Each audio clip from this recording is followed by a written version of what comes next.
Eu tenho aqui os 10 mais, os alimentos que mais causam problema.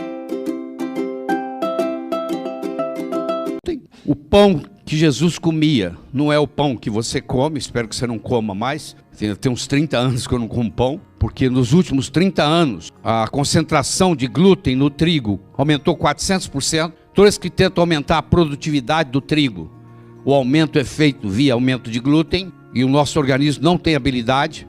A DPP4, que é uma enzima que nós temos no trato digestório, é feita para digerir glúten. É aquela mesma enzima que é inibida pelo Januvia, que é o que você trata na diabetes. Você inibe o DPP4, você inibe a destruição do GLP-1 pela destruição pela inibição do DPP4 para o paciente diabético, e você não sabe o preço que você está pagando, porque agora esse paciente fica hipersensível ao glúten e ao leite. Leites e derivados, o amendoim, que infelizmente o amendoim brasileiro está comprometido, está contaminado com aflatoxina, inclusive o Brasil não consegue exportar amendoim, porque nenhum país aceita o amendoim brasileiro, porque está rico em fungo, contaminado com fungo que gera uma toxina chamada aflatoxina, que causa câncer hepático, sem contar que o amendoim tem uma capacidade alérgena muito grande. O milho, que hoje é transgênico, o xarope de milho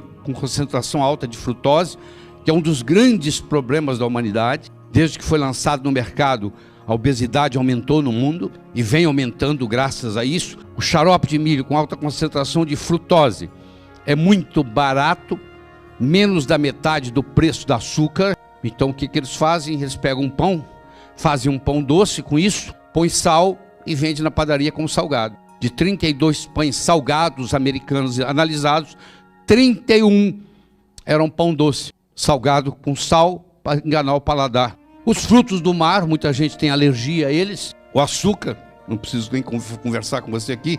Quando nós falamos do açúcar, o açúcar de mesa, a sacarose, ela quando é digerida, ela se quebra em glicose e frutose. A mesma frutose que vem do High Fructose Corn Syrup, que é um veneno. Frutose é um veneno. Quando Deus fez o veneno chamado frutose, Ele fez o antídoto, que se chama fibra. Você chupar uma laranja é uma coisa, você beber suco de laranja é outra história. O suco de laranja causa síndrome metabólica, aumenta o ácido úrico, causa hipertensão, por causa da quantidade de frutose que está lá, sem o antídoto, que é a fibra. A soja, que não é um alimento saudável, a soja fermentada é um alimento saudável. Os orientais fazem uso de soja fermentada. Não existe leite de soja no Japão, isso não existe. Quando a soja é fermentada, muda as propriedades. Mas quando a soja não é fermentada, eu te dou 14 razões para você não colocar soja na boca. Uma delas é que ela é muito rica em manganês.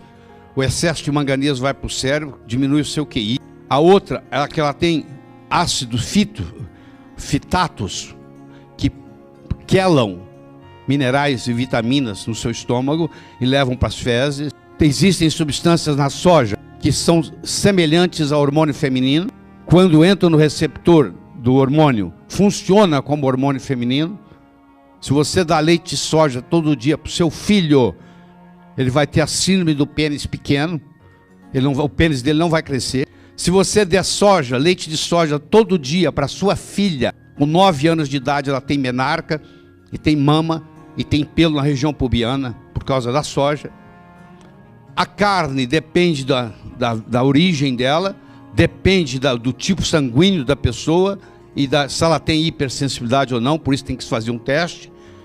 E o ovo, como você sabe que eu defendo o ovo muito, mas existem pessoas que têm alergia, principalmente à clara do ovo. Principalmente à clara. Existe alergia ao ovo como um todo, existe alergia só à clara, que é mais comum, e existe alergia só à gema, que é muito raro.